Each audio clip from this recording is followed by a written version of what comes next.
Hello everyone.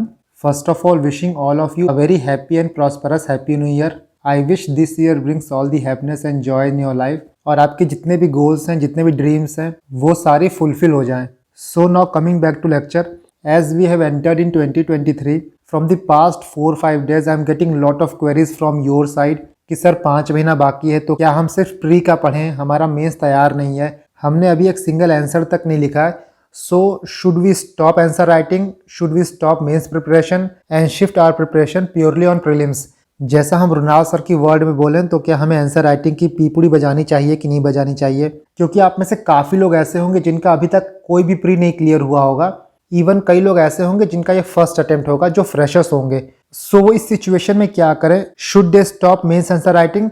I think this video is going to be very helpful for you because I have seen many misguided UPSC aspirant जिनको ये नहीं पता होता है कि उनको अपना टाइम कैसे डिवाइड करना है. फर्स्टली कभी कभी ऐसा होता है कि वो पूरी मेंस की तैयारी करते हैं और प्री को साइडलाइन कर देते हैं. एज अ रिजल्ट उनका प्री नहीं क्लियर होता है. और कुछ एस्पिरेंट ऐसे होते हैं जो सिर्फ प्री की तैयारी करते हैं और मेंस साइडलाइन कर देते हैं, और एज अ रिजल्ट उनका प्री होने के बाद भी मेंस नहीं क्लियर होता है. And this cycle goes on. So in this particular video I will try to discuss the following topics. First of all, last 20 days मतलब जैन के जो 20 डेज है उनमें आपकी क्या स्ट्रेटेजी होनी चाहिए, आपको आंसर राइटिंग करना चाहिए या नहीं करना चाहिए, या फिर आपको प्री पे फोकस करना चाहिए. मैंने 20 डेज इसलिए लिखा है बिकॉज चाहे आपका प्री क्लियर हुआ हो या ना हुआ हो, जैन के एंड में या फेब के स्टार्टिंग में आपको प्री की तैयारी स्टार्ट कर देनी होगी. Because clearing prelims is a daunting task. बहुत टफ होता है प्री क्लियर करना. 10 लाख में से 10,000 आना, it's a very challenging task. Second one is कि बहुत लोग ऐसे होंगे जिन्होंने अभी तक एक भी आंसर नहीं लिखा है. सो वो क्या करें, उनकी स्ट्रेटेजी क्या हो, उसके बारे में बात करेंगे. द थर्ड वन इज कि prerequisite to start answer writing. क्या चीज़ें रिक्वायर्ड हैं कोई भी आंसर लिखने से पहले, आंसर राइटिंग का ए भी स्टार्ट करने से पहले क्या चीज़ें ऐसी हैं जो आपको तैयार करनी चाहिए. It's like sharpening your axe before cutting a tree. The fourth one is कि I will try to give you some simple approaches to answer writing जो आप अपने एग्जाम में यूज कर सकते हैं. मैंने इन अप्रोचेस को अपने आंसर राइटिंग में यूज किया था और मुझे बहुत फायदा हुआ था. They prove to be very fruitful for me. So I will talk about these 3 approaches. And the fifth one is कि I will show you by live demonstration कि एक गुड आंसर क्या होता है, बेसिकली उसकी क्वालिटीज क्या होती हैं, उनमें क्या क्या पॉइंट आप डाल सकते हैं by taking one question from UPSC 2022. And for the sixth one I will talk about one wonderful opportunity for all of you. इन 20 दिनों में या फिर 1 महीनों में एक अपॉर्चुनिटी आपके पास है, उसको आप कैसे अवेल कर सकते हैं, कैसे यूज कर सकते हैं, हम उसकी बात करेंगे लेक्चर के एंड में. And I think that would be very beneficial for all of you. Now let's talk about the first point. बचे हुए 20 दिन आपके पास हैं, दैट मीन्स कि जनवरी का मंथ है आपके पास. उसमें आप मेंस की आंसर राइटिंग करें या फिर प्री की तैयारी करें. देखो यहाँ पे आपके पास 2 सिनेरियोज हैं. पहला केस ये है कि आपका बेसिक कंप्लीट है, and the second case is कि your basic is not completed yet. देखिए, सबसे पहले आपको ये समझना होगा कि ये बेसिक क्या है, जो मैं बार बार बोलता हूँ कि अपने बेसिक्स कंप्लीट कर लीजिए, उसके बाद आप आंसर राइटिंग लिखिए. तो बेसिक्स क्या होता है? आप कभी भी यूपीएससी का syllabus उठाओगे, GS1, GS2, GS3, syllabus के जो पॉइंट्स हैं, जो की टर्म्स हैं, उन टर्म्स पे, उन टॉपिक्स पे आपके पास नोट्स होना चाहिए. चाहे आपके पास 1 पेज का नोट्स हो, 2 पेज का नोट्स हो, 3 पेज का नोट्स हो, जो भी आप नोट्स प्रिपेयर किए हो depending upon the topics, but आपके पास एक शॉर्ट एंड क्रिस्प नोट होना चाहिए जीएस पेपर के हर एक टॉपिक पे. जब तक आपके पास शॉर्ट नोट्स नहीं होगा, ट्रस्ट मी, आप मेंस में बहुत स्ट्रगल करोगे, बहुत ज़्यादा स्ट्रगल करोगे. और मेंस में अच्छा परफॉर्म करना तो दूर की बात है, आप पेपर कंप्लीट नहीं कर पाओगे. मेंस में आपके पास इतना वक्त भी नहीं होता है कि पेन गिर जाए तो पेन उठा के मैं वापस लिख सकूं. So moral of the story is, अगर आपका बेसिक कंप्लीट है, जो चीज़ें सिलेबस में दी गई हैं वो आपने कर रखा है, तो आप आंसर राइटिंग कर सकते हो. इसकी बात हम आगे करेंगे कि आपको कैसे आंसर राइटिंग करनी है, कितना लिखना है. All those who fall in this category, आप आंसर राइटिंग करिए. जैन के मंथ में आपको आंसर राइटिंग करना बहुत ज़रूरी है. दिस सेकंड केसेस कि जिनका अभी तक बेसिक कंप्लीट नहीं है, जिन्होंने अभी तक नोट्स प्रिपेयर नहीं किया है, देखिए वो आंसर राइटिंग करेंगे ना, क्या होता है कि बहुत ही लो स्टैंडर्ड का आंसर लिखेंगे. प्रॉब्लम यहाँ पे ये नहीं है कि लो स्टैंडर्ड का आंसर लिखेंगे, प्रॉब्लम यहाँ पे ये है कि वो अपने पोटेंशियल को जज नहीं कर पाएंगे, चेक नहीं कर पाएंगे कि मुझे ये कंटेंट पता होता तो मैं ये आंसर कैसे लिखता.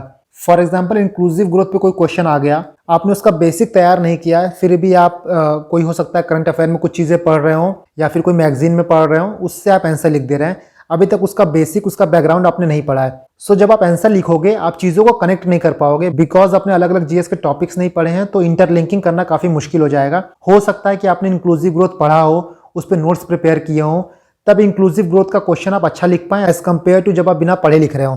सो जिन्होंने अभी तक अपना बेसिक कंप्लीट नहीं किया है वो इस मंथ में ट्राई करें कि अपना बेसिक कंप्लीट कर लें। जो भी नोट्स उन्हें प्रिपेयर किए हैं एटलीस्ट थोड़ा टाइम देके उस नोट्स को प्रिपेयर कर लें, ताकि जब मेंस हो तो नोट्स प्रिपेयर करने का झंझट उनके ऊपर ना हो कि अभी मुझे नोट्स प्रिपेयर करना है, मुझे टेस्ट सीरीज देना है, मुझे ऑप्शनल तैयार करना है। नोट्स उनके प्रिपेयर रहें, सिर्फ और सिर्फ उनको टेस्ट सीरीज देना हो और अपने जो नोट्स हैं उसको और क्यूरेट करना हो। बिकॉज देखिए नोट्स बनाने का भी ना 2-3 स्टेज होता है। पहले स्टेज में बहुत कुछ लिखते हो, बट जब आप सब्सिक्वेंट रिवीजन करते हो तो आपका नोट्स अपने आप ही शॉर्ट होते जाता है। इसीलिए मैं आपको बार बार बोलता हूं कि जल्दी से जल्दी नोट्स प्रिपेयर करिए, ताकि जब आप उसको बार बार रिवाइज करेंगे तो नोट्स आपका ऑटोमेटिकली शॉर्ट होते जाएगा। इसमें एक थर्ड कैटेगरी भी आती है। कुछ लोग ऐसे हैं जिनका प्री कभी नहीं क्लियर हुआ है, हो सकता है वो 2 अटेम्प्ट 3 अटेम्प्ट दिए हों, इवन 4 अटेम्प्ट दिए हों, बट उनका प्री अभी तक क्लियर नहीं हो पाया है। सो वो क्या करें? देखिए उनके लिए मैं स्ट्रिक्टली बोलूँगा कि वो प्रीलिम्स की तैयारी करें, मेंस की तैयारी अभी करने की ज़रूरत नहीं है। क्योंकि मैं ये मान के चल रहा हूँ जिनका 2 अटेम्प्ट 3 अटेम्प्ट में प्री नहीं क्लियर हुआ है उनके नोट्स बन गए होंगे। नोट्स नहीं भी बने होंगे तब भी उन्होंने बेसिक चीज़ें कंप्लीट कर ली होंगी। उनके लिए सबसे ज़रूरी ये है कि प्री को क्लियर करें। बिकॉज मैंने काफ़ी लोगों को देखा है कि आपका 2-3 बार में प्री क्लियर नहीं होता है तो कॉन्फिडेंस एकदम ज़ीरो हो जाता है। डेट इज़ वाई उनके लिए सिर्फ और सिर्फ एक एडवाइस है, जिनका अभी तक प्री नहीं क्लियर हुआ है वो 1 तारीख से 1 जनवरी 2023 से प्रीलिम्स की तैयारी शुरू कर दें। इसके साथ साथ उनको एक काम और करना होगा जिसके बारे में लास्ट में बात करूंगा, बट उनका अभी सोल फोकस होना चाहिए प्री। सो मैंने यहाँ पे हर पर्सपेक्टिव की बात कर दी है। जिनका बेसिक तैयार है वो आंसर राइटिंग कर सकते हैं, जिनका बेसिक तैयार नहीं है वो अपना थोड़ा बेसिक तैयार करें, साथ में प्री की भी तैयारी करें। बट जिनका अभी तक एक बार भी प्री क्लियर नहीं हुआ है, जो 2-3 बार प्री में अनसक्सेसफुल हुए हैं, वो सिर्फ प्री की तैयारी करें। देखिए जो बेसिक कंप्लीट कर लिए हैं, जो आंसर राइटिंग करने वाले हैं इन 20-25 दिनों में, उनके लिए एक एडवाइस है कि वो 1-2 क्वेश्चन पर डे मत लिखिए। ये वेस्ट ऑफ टाइम होता है, वेस्ट ऑफ एनर्जी होता है। लोग ये सोचते हैं कि डेली एक आंसर लिख के उनकी आंसर राइटिंग प्रैक्टिस हो रही है, तो बिल्कुल ऐसा नहीं होता है। आप डेली 1-2 आंसर तब लिखिए जब आपको एग्जाम 2024 में 2025 में देना हो। आपको 2023 में एग्जाम देना है तो 1-2 आंसर लिखने से कोई फायदा नहीं होगा। एटलीस्ट आप 10 आंसर लिखिए। 5 क्वेश्चन आपके 10 मार्क्स के होने चाहिए और बाकी 5 क्वेश्चन आपके 15 मार्क्स के। तो आपको टाइम लिमिट मैनेज करके 2 घंटे में इस पेपर को देना है।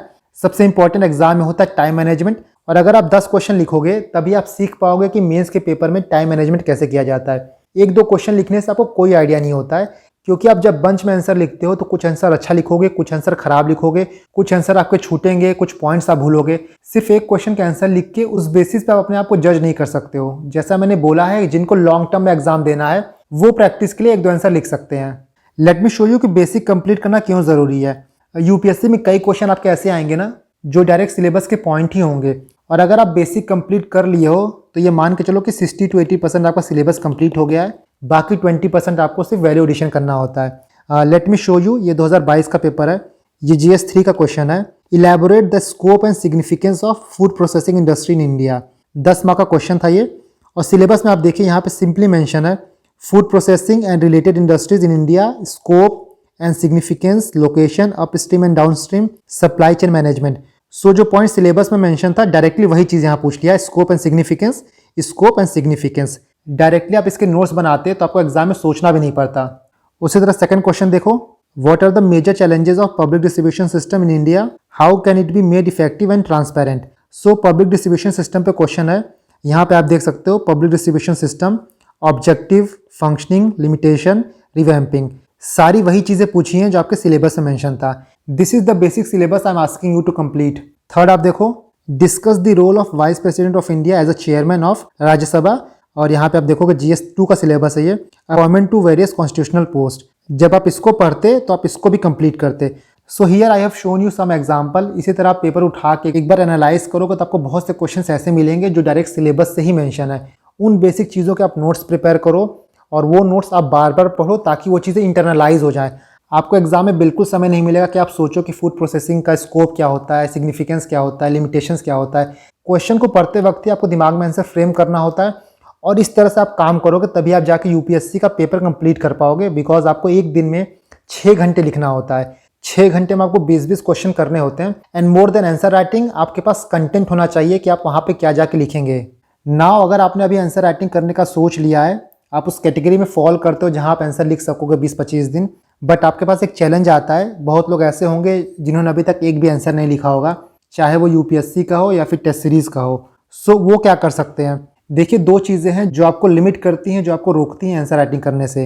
पहला ये है कि कई बार हम ये सोचते हैं कि हमारी आंसर राइटिंग बहुत ख़राब है, हमको समझ में नहीं आता है, थॉट प्रोसेस दिमाग में बहुत कुछ होता है, बट जब भी हम पेन उठाते हैं लिखने के लिए तो एक वर्ड भी नहीं लिख पाते हैं। समझ में नहीं आता कि जो थॉट प्रोसेस हमको आ रहा है उस चीज़ को हम पेपर में कैसे रिफ्लेक्ट करें। सो पुअर आंसर राइटिंग का डर होता है एक। सेकंड पार्ट ये होता है कि कई बार हमारा सिलेबस ही कंप्लीट नहीं होता है, सो वहाँ पे हम आंसर कर ही नहीं सकते हैं। तो इस चीज़ का सॉल्यूशन मैंने आपको ऊपर बता ही दिया है कि बेसिक सिलेबस आप कंप्लीट कर लो, बेसिक कंटेंट प्रिपेयर कर लो, उसके बाद आपके पास एक बास्केट ऑफ कंटेंट हो जाएगा, बास्केट ऑफ टॉपिक्स हो जाएंगे जिनके बेसिस पे आप आंसर राइटिंग कर सकोगे। पुअर आंसर राइटिंग की जहाँ तक बात रही, सो देखो कभी भी डरना नहीं चाहिए आंसर राइटिंग के लिए। मैं आपको यहाँ पे कुछ एग्जांपल देता हूँ। ये मेरी विजन की कॉपी है जब मैंने पहले स्टार्ट किया था आंसर राइटिंग। आप यहाँ देख सकते हो ये सारे क्वेश्चन जो हैं 12.5 मार्क्स के हैं। 2017-18 में पहले यूपीएससी का पैटर्न ऐसा ही था। मेरी आंसर राइटिंग इतनी पुअर थी कि मुझे लगता है कि मेरा one of the best answer था उस टाइम पे, और मुझे 12.5 में 4 मिला था। आप यहाँ देख सकते हो इस क्वेश्चन में इंट्रोडक्शन ही 1.5 पेज का है। लास्ट में मैंने कंक्लूजन भी कुछ नहीं लिखा था, जो भी रैंडम थॉट्स आते थे मैं उसको लिख देता था। और यही चीज़ आपको भी करना है। आपको आंसर राइटिंग आती हो या ना आती हो उससे कोई मतलब नहीं है। जब तक आप आंसर लिखना स्टार्ट नहीं करोगे, यू वोंट बिलीव कि मैंने यूपीएससी में अच्छा आंसर लिखने के लिए अपनी हैंड राइटिंग तक सुधारी थी। मुझे लगता था कि थोड़ा अच्छा हैंड राइटिंग में लिखूँ मैं तो हो सकता है एग्जामिनर के ऊपर थोड़ा पॉजिटिव इम्पैक्ट पड़े और 2-4 मार्क्स एक्स्ट्रा मिल जाए, बट आई डोंट नो कि इसका फ़ायदा होता है कि नहीं होता है। देखिए, कहीं ना कहीं कुछ ना कुछ तो फ़ायदा होता होगा, मैं ये नहीं कह रहा हूँ कि बिल्कुल नहीं होता है, बट ऐसा नहीं है कि आपकी हैंड राइटिंग ख़राब होगी तो आपको मार्क्स नहीं मिलेगा। बस आपकी राइटिंग जो है वो लेजिबल होनी चाहिए, एग्जामिनर सिंपली पढ़ पाए कि आपने लिखा क्या है। ये मेरा आंसर कॉपी थी जब मैंने आंसर राइटिंग स्टार्ट की थी, एंड यू कैन सी कि कुछ आंसर लिखने के बाद, कुछ टेस्ट कॉपी लिखने के बाद जो चेंजेस मैंने लाए थे, एक प्रॉपर इंट्रोडक्शन देना, जहाँ मैप की ज़रूरत हो वहाँ मैप बनाना, जहाँ कंक्लूजन की जरूरत हो वहाँ कंक्लूड करना प्रॉपर तरीके से, जो चीज़ अंडरलाइन करना हो वो अंडरलाइन करना, जहाँ पे डायग्राम बना सकते हैं वहाँ डायग्राम बनाना। तो ये चीज़ें टाइम के साथ आती हैं, डेट इज़ वाई आपको पहला स्टेप लेना होगा। ये बिल्कुल मत सोचना कि आपकी आंसर राइटिंग खराब है, आप आंसर नहीं लिख पा रहे हो तो कैसे लिखोगे। सबकी खराब होती है, पहला आंसर, दूसरा आंसर, तीसरा आंसर, सबको ही खराब लिखता है। बट ओवर द टाइम जब आप चीज़ें सीखने लगोगे तो आपकी आंसर राइटिंग अपने आप ही सुधरने लगेगी। आप पहला आंसर लिखिए, उसके बाद 1 महीने प्रैक्टिस करिए, उसके बाद जो आप आंसर लिखोगे उस आंसर को पहले आंसर से मिलाना, खुद ही आपको समझ में आ जाएगा कि आप में कितना चेंज आया है। बाकी आपको आंसर राइटिंग करना है तो 2 तरीका आपके पास है। पहला ये है कि जो एनसीईआरटी पढ़ते हो आप, उसके पीछे जो क्वेश्चंस दिए गए हैं उनको आप उठाओ, उनको सॉल्व करो।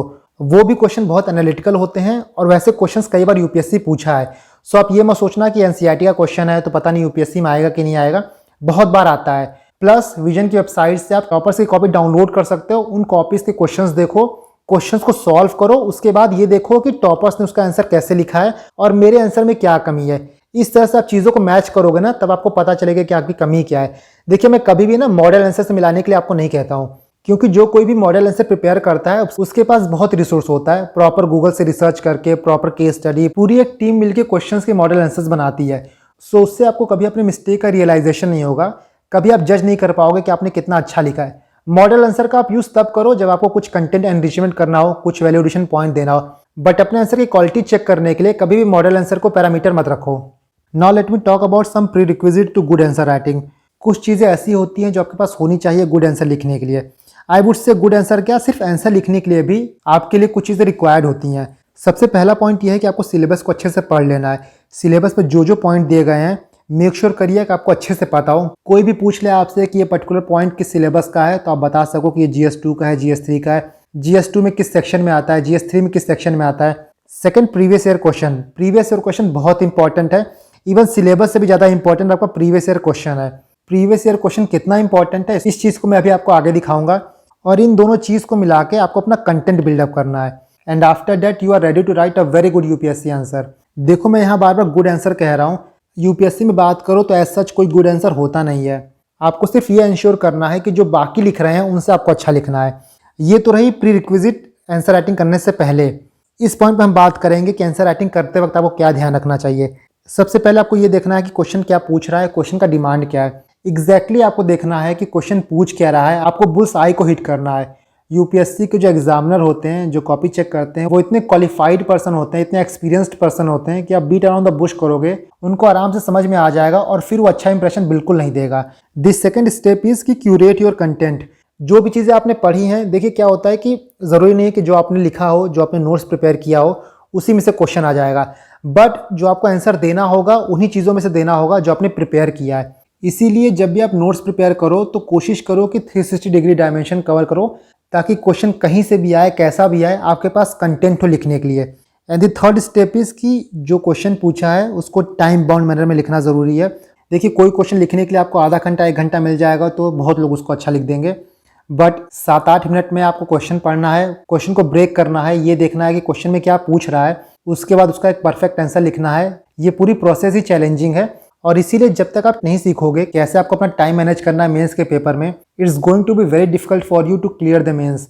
क्योंकि पहले क्या होता था कि क्वालिटी वर्सेस क्वांटिटी का डिबेट चलता था कि 20 क्वेश्चन है तो हम 13-14 क्वेश्चन अच्छा लिखेंगे, बाकी 6-7 क्वेश्चन हम छोड़ देंगे, बट हम क्वालिटी मेंटेन करेंगे। लेकिन आज के सिनेरियो की बात करोगे तो आप हर इंसान से पूछोगे जिसने पेपर को क्लियर किया है, जिसने मेंस क्लियर किया है, उसने एटलीस्ट पूरा का पूरा पेपर कंप्लीट किया है। हो सकता है कि 1-2 क्वेश्चन छूट गया हो, बट इन टोटल कोशिश ये रहती है कि पूरा का पूरा पेपर कंप्लीट हो जाए। भले ही 20 क्वेश्चन है तो देखो 20 क्वेश्चन में आप सेम क्वालिटी मेंटेन नहीं कर सकते हो सकता है कि 12 क्वेश्चन आप बहुत अच्छा लिखो, 4 क्वेश्चन आप एवरेज लिखो, बाकी 4 क्वेश्चन आप बहुत खराब लिखो, बट आपको मेक श्योर करना है कि 20 के 20 क्वेश्चन को कंप्लीट करना है, पूरा पेपर अटेम्प्ट करके आना है। यहाँ हमने PYQ की बात की थी। Now let me show you the importance of PYQ। इसने पूछा था कि examine the potential of wind energy in India and explain the reason for the limited spatial spread. ये आपका 2022 का क्वेश्चन है, ये 2020 का क्वेश्चन है। यहाँ आपसे विंड एनर्जी के बारे में पूछा था और यहाँ आपसे सोलर एनर्जी के बारे में पूछा है। सेम क्वेश्चन है, बस एनर्जी रिसोर्स चेंज कर दिया है। नाउ सी, ये 2022 का क्वेश्चन है। यहाँ आपसे पूछा है what are the forces that influence ocean current, describe their role in fishing industry of the world. और ये आपका 2015 क्वेश्चन है, explain the factors responsible for the origin of ocean current. इस क्वेश्चन को आप प्रैक्टिस करते हैं तो ऑटोमेटिकली ये क्वेश्चन आप कर लेते। सेकंड पार्ट आप देखो, how do they influence regional climate, fishing and navigation, same वही चीज़ है, describe their role in fishing industry. Now see, ये भी 2022 का क्वेश्चन है। इसमें आपसे पूछा था the most significant achievement of modern law in India is the constitutionalization of environmental problem by the Supreme Court. Same theme पे क्वेश्चन 2015 में पूछा गया था। इसका कंटेंट और इसका कंटेंट ऑलमोस्ट 80% सेम रहेगा। Now coming on to question number 6। यहाँ पूछा है the Gati Shakti Yojana needs meticulous coordination between the government and the private sector to achieve goal of connectivity discuss. यहाँ पे आपसे पूछा है गति शक्ति योजना के बारे में। सिंपली यहाँ आपसे PPP प्रोजेक्ट के बारे में पूछ रहा है। आपने सिलेबस पढ़ा होगा तो स्पेसिफिकली मेंशन है PPP के बारे में, और पब्लिक प्राइवेट पार्टनरशिप के बारे में UPSC पास्ट में काफ़ी क्वेश्चन पूछ चुका है। ये भी क्वेश्चन बहुत ही डायरेक्ट था, बहुत ही एक्सपेक्टेड लाइन पे था। नेक्स्ट आप देखो, ये 2022 का क्वेश्चन है और ये 2020 का क्वेश्चन है। यहाँ आपसे पूछा था discuss the procedure to decide dispute arising out of the election of member of parliament और state legislature under the representation of people act 1951। और यहाँ आपसे पूछा था there is a need for simplification of procedure for disqualification of person found guilty of corrupt practices under RPA act. यहाँ disqualification के बारे में पूछा है, यहाँ पे डिस्प्यूट के बारे में पूछा है। आप इस क्वेश्चन को प्रिपेयर करते जो 2020 में आया था तो ऑटोमेटिकली ये क्वेश्चन भी प्रिपेयर हो जाता। Now coming on to GS4, ये एथिक्स का क्वेश्चन है। यहाँ पे आप देखोगे ना, word to word same question repeat हुआ है।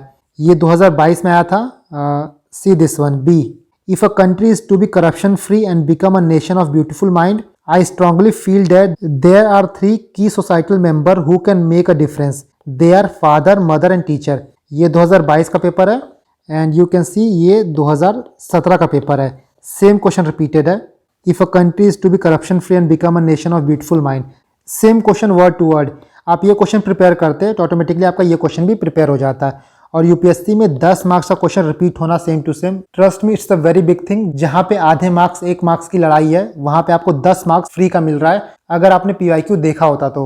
सो these are the prerequisite of a good answer writing, and I hope that before dwelling into answer writing you should keep this weapon in your arsenal. आपको बहुत help करेगा ये समझने में कि basically answer writing कैसे किया जाता है, क्या क्या चीज़ें हमको पढ़नी होती हैं, किन किन टॉपिक्स पे हमको फोकस करना होता है। इन this way you can narrow down your UPSC syllabus. जो लोग ये कहते हैं कि UPSC का सिलेबस बहुत वास्ट है, अंडर द स्काई कुछ भी पूछ लेगा, तो ऐसा नहीं है। आप सिलेबस देखो, आप प्रीवियस ईयर क्वेश्चन देखो, बहुत ही क्लियरली डिमार्केट कर पाओगे कि UPSC किस एरिया से क्वेश्चन पूछता है। Now let's talk about few approaches to answer writing. मैं यहाँ पे आपको 3 अप्रोच बताऊंगा। ये अप्रोच जानना जरूरी इसलिए है क्योंकि आंसर राइटिंग करते वक्त कभी कभी हम लॉस्ट हो जाते हैं कि क्वेश्चन पूछ क्या रहा है, हमको लिखना क्या है। सो कई बार ऐसा होता है कि हमको समझ में नहीं आता कि क्या फ्लो मेंटेन करें, in that case you can use this approaches. कोई भी जनरल आंसर लिखना हो तो आप आराम से इन अप्रोचेस को यूज कर सकते हैं। The first one is pastel approach, बहुत ही फेमस है। कोई आंसर हो गया, चाहे जीएस का हो गया, एथिक्स का हो गया, आपका एसए हो गया, आप इन अप्रोचेस में, इन डायमेंशंस में अपने आंसर को, अपने एसए को तोड़ सकते हैं। पी से आपका हो गया political affect, political approach. E से हो गया economical, S means social impact, T means technological impact, L means legal impact and E means environmental impact. So ये 6 डायमेंशंस हैं जिन डायमेंशंस के बेसिस पे आप कोई भी आंसर लिख सकते हो। This second one is key IRS approach. I means investment, information, information को आप अवेयरनेस भी बोल सकते हो। R means resources and research and S means science and tech and schemes. ये आपके 3 डायमेंशंस हैं जिन डायमेंशंस के बेसिस पे आप अपने जीएस के आंसर्स, स्पेसिफिकली GS3 के आंसर्स लिख सकते हो। And the third is 753 rule, बहुत फेमस रूल है ये। हियर 7 मीन्स कि आपको अपना आंसर 7 मिनट में लिखना है। 7 मिनट इसलिए बोला गया है क्योंकि आपके पास टाइम कंस्टेंट होता है, आपको 3 घंटे में 20 क्वेश्चन लिखने होते हैं। उस हिसाब से आप कैलकुलेट कर लो। मान लीजिए आप 1 घंटे में 6 आंसर लिख रहे हो, डेट मीन्स कि आप 30 मिनट में 3 आंसर लिख रहे हो, तो आप 3 घंटे में मात्र 18 आंसर लिख पाओगे। तब आपका पर पेपर 2 क्वेश्चन छूटेगा और आप ये समझ सकते हो कि पर पेपर 2 क्वेश्चन छूटने का मतलब है कि आप रेस में पहले ही बाहर हो गए हो। 5 indicate you have to write 5 point in the answer related to the keyword. जो भी क्वेश्चन में कीवर्ड होगा उससे रिलेटेड आपको 5 पॉइंट्स लिखने हैं। इसके बाद हियर 3 सिग्निफाई कि that you have to elaborate each point. जो आपने यहाँ 5 पॉइंट लिखा है उस हर पॉइंट के 3 डायमेंशंस लिखने हैं। Let me show you one example. इस एग्जाम्पल से आपका क्लियर हो जाएगा। Krishnadevaraya the king of Vijayanagara was not only accomplished scholar himself but was also a great patron of learning and literature। यहाँ पे कीवर्ड क्या है? accomplished scholar थे Krishnadevaraya and a great patron of learning and literature। सबसे पहले आप एक शॉर्ट इंट्रोडक्शन दोगे, उसके बाद जो यहाँ कीवर्ड है, जो कीवर्ड मैंने अंडरलाइन किया है, उसके अराउंड 5 पॉइंट लिखोगे। फर्स्ट वन इज कि how he patronized learning and literature. The second one is कि his contribution to learning and literature. The third one is कि whom he patronized, कुछ स्कॉलर्स के नाम लिखोगे। फोर्थ में आप उनके कुछ फेमस लिटरेचर वर्क लिखोगे। And in fifth one you will write how literature gain prominence during his period. So ये 5 पॉइंट हो गए। इन 5 पॉइंट को आप डिफाइन करोगे, डिस्क्राइब करोगे 3 डायमेंशन में। देखिए डिपेंडिंग अपॉन क्वेश्चन आपको अपने अप्रोचेस को मॉडिफाई करने होंगे। So in this way you can use these approaches to simplify your answer writing. इनको जब आप प्रैक्टिस करोगे तभी आपको समझ में आएगा कि एक्चुअल एग्जाम में यूज कैसे करना है। Now let me show you by taking real example. ये 2022 का क्वेश्चन है कि जो चीज़ें मैंने आपको बताई हैं उसको अप्लाई कैसे करना है। सबसे पहले मैंने आपको ये बताया था कि आपको सिलेबस, प्रीवियस ईयर क्वेश्चन को कंबाइन करके एक कंटेंट प्रिपेयर करना है। उस कंटेंट को प्रिपेयर करने के बाद आपका पहला पार्ट हो गया। सेकंड आपको ये देखना है जब आप आंसर राइटिंग कर रहे हो कि क्वेश्चन की डिमांड क्या है, उस डिमांड को फुलफिल करना है। जो कंटेंट आपने पढ़ा है उसको क्यूरेट करना है अपने क्वेश्चन के हिसाब से। और फाइनली आपको टाइम बाउंड मैनर में आंसर लिखना है। इस क्वेश्चन को हम देखते हैं। Discuss the essential condition for exercise of legislative power by the governor. Discuss the legality of repromulgation of ordinance by the governor without placing them before the legislature. यहाँ पे आप कीवर्ड को देखो तो पहला है आपका essential condition for exercise of legislative power, second है आपका legality of repromulgation of ordinance. इन दोनों चीज़ों को आपको एड्रेस करना है। So the first step, previous year question और PYQ को देख के आपको अपना कंटेंट प्रिपेयर करना है। So this is my governor notes. इसमें मैंने काफ़ी चीज़ें लिखी हैं। यू कैन सी कि पावर ऑफ गवर्नर क्या होता है। यहाँ पे आपको एडमिनिस्ट्रेटिव पावर मिल जाएगा, यहाँ पे लेजिस्लेटिव पावर मिल जाएगा, जो क्वेश्चन पूछा गया है। सो यहाँ से मैं इंपॉर्टेंट पॉइंट्स उठा लूँगा। यू कैन सी कि यहाँ पे सिर्फ कीवर्ड्स लिखे गए हैं। जो गवर्नर की लेजिस्लेटिव पावर होती है, लाइक समनिंग और dissolving the assembly, appointment of speaker in case of vacancy, nomination of special members, disqualification of members, ordinance making power, what he should do in case of pendency of bill. So यहाँ पे सारे powers दिए गए हैं। इन powers से हमारा जो first part है वो सॉल्व हो जाएगा। The second part is key legality of repromulgation of ordinance. यहाँ पे लीगैलिटी की बात किया है। दैट मीन्स कि you have to use supreme court judgment, supreme court cases. और कभी भी आप ऑर्डिनेंस के नोट्स बनाओगे, सुप्रीम कोर्ट के 2 बहुत फेमस जजमेंट है ऑर्डिनेंस को लेके, DC Wadhwa versus state of Bihar और दूसरा किशन कुमार सिंह का केस। यू कैन सी मैंने नोट्स प्रिपेयर किया होगा। आप देख रहे हो ना, यहाँ पे काफ़ी चीज़ें लिखी गई हैं। उनमें से जो एग्जाम में आपको चाहिए, जो क्वेश्चन में पूछा गया है, आपको सिर्फ वही निकालना है। Financial power, judicial power, role of governor. कुछ एक्सप्लिसिट रोल होते हैं, कुछ इम्प्लिसिट रोल होते हैं। You can see all this roles, special responsibilities. Here you can see ये आपका हो गया ऑर्डिनेंस मेकिंग पावर। यहाँ पे आप देख सकते हो सुप्रीम कोर्ट के 2 केसेस हैं। पहला हो गया DC Wadhwa case versus state of Bihar 1986। यहाँ पे सुप्रीम कोर्ट के कुछ इंपॉर्टेंट वर्डिक्ट्स थे, वो लिखे गए हैं। दूसरा आपका है Krishna Kumar Singh versus state of Bihar. आपको इन दोनों केसेस को मेंशन करना होगा एंड आफ्टर दैट आपको इश्यूज मेंशन करने होंगे। इश्यूज भी मैंने यहाँ पे लिखा था, यस यू कैन सी। कुछ इश्यूज हैं जैसे against separation of power, seizing of legislative power, against judicial decisions, hurting democratic ethos. इसके अलावा भी काफ़ी इश्यूज हैं जो कि आप लिख सकते हो। और आपको नोट्स भी ऐसे ही प्रिपेयर करने हैं, प्रीवियस ईयर क्वेश्चन और सिलेबस को देख के जब भी आप नोट्स प्रिपेयर करोगे, एक होलिस्टिक नोट्स प्रिपेयर करना। और बेसिकली जब आप GS2 का नोट्स प्रिपेयर करो तो कोशिश करो कि जो कंटेंशन पॉइंट्स हैं ना, जो बोन ऑफ कंटेंशंस हैं, जो इश्यूज हैं, उनको प्रायोरिटी पे रखो। जैसे कुछ इश्यूज आप यहाँ पे देख सकते हो, और like he is a representative of centre, appointment removal are in the hand of centre. इस पे सुप्रीम कोर्ट के क्या ओपिनियन थे, क्या जजमेंट थे। एक रघुकुल तिलक केस था 1979 का, और दूसरा BP सिंघल केस 2010 का। इसमें सुप्रीम कोर्ट के क्या ऑब्जर्वेशन थे यहाँ पे लिखा गया है। जब भी क्वेश्चन पूछा जाएगा आप यहाँ पे लिख सकते हो। सुप्रीम कोर्ट ने बोला था कि governor should be removed only on ground of corruption, mental और physical disability, conduct unbecoming. Note the term, यहाँ पे अनबिकमिंग लिखा है, सुप्रीम कोर्ट के वर्ड्स हैं, unbecoming of the office of governor.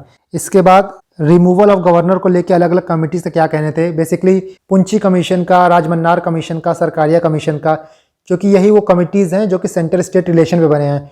उनका क्या कहना था, 2-3 कमिटी के आप रिकमेंडेशन याद कर लो, अपने क्वेश्चन के बॉडी में या फिर कंक्लूजन में डाल सकते हो। So in this way you can write और construct a good UPSC answer. And finally one opportunity for all of you जो अभी तक लेक्चर देख रहे हैं, अभी तक टिके हुए हैं। देखिए, जनवरी में आपके पास 20-25 दिन है जब आप मेंस आंसर राइटिंग कर सकते हो। और मैंने ये डिसाइड किया है कि हर दिन 1 या 2 क्वेश्चन मैं UPSC 2022 का उनके बेसिक ढांचा, बेसिक स्ट्रक्चर बना के अपने टेलीग्राम चैनल पर डाल दूंगा। कोई भी क्वेश्चन होगा, फॉर एग्जांपल मैं आपको एक क्वेश्चन आज दे रहा हूं, आप उसको प्रिपेयर करना, मैं नेक्स्ट डे उसका एक फॉर्मेट अपलोड कर दूंगा। ये बेसिक स्ट्रक्चर होना चाहिए इस क्वेश्चन का, इंट्रोडक्शन में क्या आना चाहिए, बॉडी में क्या आना चाहिए, कंक्लूजन में क्या आना चाहिए। इस तरह आप करोगे तो एटलीस्ट आपका 30 दिन में 30 क्वेश्चन सॉल्व हो जाएगा। मेरी कोशिश रहेगी कि कोई भी 2 पेपर को कंप्लीट कर दूं मैं, चाहे GS1 GS2 या फिर GS2 GS3। आप मुझे कमेंट करके बताना कि आप कौन सा पेपर चाहते हो कि मैं कंप्लीट करूं, GS1 GS2 या फिर GS2 GS3। बिकॉज GS4 का उतना मतलब नहीं है स्ट्रक्चर प्रिपेयर करने का। आई नो कि थोड़ा प्रिपेयर करोगे तो most of you will be comfortable in GS4। Main जो मुद्दा आता है वो GS1 GS2 और GS3 का आता है। सो उसमें मुझे आप कोई 2 पेपर कमेंट करके बता देना कि किन 2 पेपर के क्वेश्चंस का मैं स्ट्रक्चर प्रोवाइड करूं, ताकि आपको कुछ पॉइंटर्स मिल जाए कि कोई पर्टिकुलर क्वेश्चंस को किस लाइन पे सोचना है। मैं पूरा आंसर भी लिख के दे सकता हूं, बट वो मैं नहीं करूंगा। रीजन बीइंग कि बहुत लोग सिर्फ आंसर देख के आंसर पढ़ के रख देंगे, उसका कुछ फायदा नहीं होगा। मैं आपको पॉइंटर्स प्रोवाइड करूंगा और उन पॉइंटर्स के बेसिस पे आप अपना आंसर खुद कंस्ट्रक्ट करना। मेरा टेलीग्राम चैनल का लिंक डिस्क्रिप्शन बॉक्स में मिल जाएगा, जहां मैं आंसर पोस्ट करूंगा। और अगर वो लिंक काम नहीं करता है तो आप टेलीग्राम पे जाके @IAS पाठशाला सर्च करोगे तो आपको टेलीग्राम चैनल मिल जाएगा। आप मुझे कमेंट करके बताना कि किन 2 GS पेपर को आप चाहते हैं कि मैं स्टार्ट करूं, then after that we will start.